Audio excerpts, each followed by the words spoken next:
19वीं सदी अखंड भारत के इतिहास का एक ऐसा दौर था जब लोगों के जीवन में अगर चुनौतियां ज़्यादा थी तो खुशियां भी उतनी ही ज़्यादा हुआ करती थी। उस वक्त साधन कम लेकिन समाधान ज़्यादा हुआ करते थे। रिश्तों में खटास कम और मिठास ज़्यादा हुआ करते थे। बदन पर भले फटे पुराने कपड़े हो लेकिन चेहरे पर मुस्कुराहट हमेशा बनी रहती थी। इसी दौर में भारत में महान क्रांतिकारियों ने स्वतंत्रता की लड़ाई की शुरुआत की।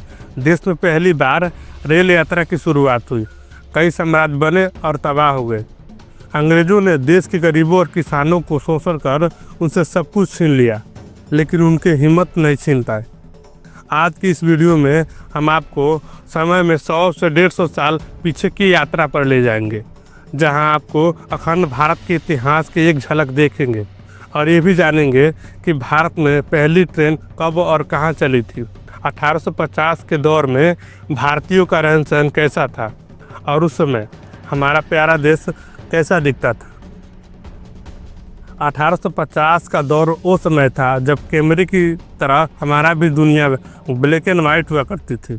उस वक्त तस्वीरें खींचने के लिए काफ़ी बड़े कैमरे इस्तेमाल किए जाते थे, जिनमें एक फ़ोटो बनाने में 10 से 15 मिनट लग जाते थे। महंगे कैमरे होने की वजह से सिर्फ ब्रिटिश सरकार या भारतीय रियासतें ही फोटोग्राफी करवा पाती थी। उस दौर की कुछ ऐसी दुर्लभ अनोखी तस्वीरें हैं जो भारत के इतिहास का अटूट हिस्सा बन चुकी है। ये तस्वीर सन 1867 में बॉम्बे स्टूडियो में खींची गई है, जिसमें एक पारसी औरत अपने बच्चों के साथ तस्वीर खिंचवा रही है। उस दौर में देश में नाटकों और थिएटर का काफ़ी प्रचलन था और ये तस्वीर नाटक दिखा रहे एक समूह की है। अगर कुछ तस्वीरें उन हेड सर्वेंट्स की है जो उस दौर में रियासतों और ब्रिटिश सरकार के अफसरों के घर या दफ्तरों में काम किया करते थे। ये लोग घर की सफाई, खाना परोसने और सामान को यहाँ से वहाँ पहुँचाने जैसे काम किया करते थे। उस वक्त देश में सिर्फ बैलगाड़ी, घोड़ा गाड़ी, टांगा और साइकिल चलती थी। हालांकि ज़्यादातर लोग इन साधनों में भी सफ़र करना अफोर्ड नहीं कर पाते थे, इसीलिए वे पैदल चलते थे और उनके कंधों पर या तो पानी के घड़े होते थे जो कई किलोमीटर पैदल चलकर बाहर आते थे, या फिर अपने बच्चे होते थे, या फिर परिवार के बुजुर्ग होते थे। पैदल सफ़र की दुर्लभ तस्वीर आप स्क्रीन पर देख सकते हैं।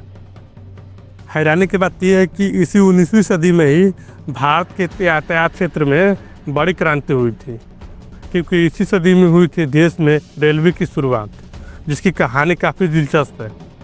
सन 1830 के आसपास जैसे जैसे देश में व्यापार बढ़ रहा था, अंग्रेज भारत में सामान बनवाकर पूरी दुनिया में एक्सपोर्ट कर रहे थे।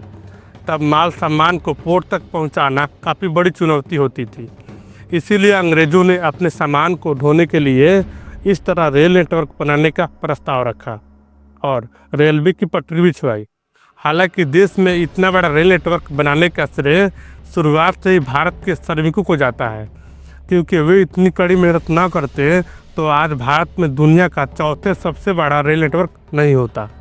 भारत की पहली ट्रेन की बात करें तो उसका प्रस्ताव साल 1832 में मद्रास में पास किया गया था, जिसके बाद 5 साल की कड़ी मेहनत के बाद रेल परिवहन के नाम पर भारत में पहली ट्रेन साल 1837 में चली थी। यह मालगाड़ी थी जिसका नाम था रेड हिल रेलवे रखा गया था, क्योंकि ये गाड़ी मद्रास के रेड हिल से चेन्नई के चिंताद्री पेट तक चली थी। इसे आर्थर कॉटन ने बनाया था और शुरुआत में उसका उपयोग मार्बल इंडस्ट्री में ग्रेनाइट पत्थरों के परिवहन के लिए होता था। करीब 3 साल बाद देश के हर क्षेत्र में रेलवे को परिवहन का मुख्य संसाधन बनाने का प्रस्ताव शुरू हुए। 1845 में गोदावरी नदी पर डैम निर्माण के दौरान सामान ट्रांसफ़र करने के लिए रेलवे का ही उपयोग किया जाने लगा और इस दौरान दूसरी रेल की पटरियां बिछाई गई।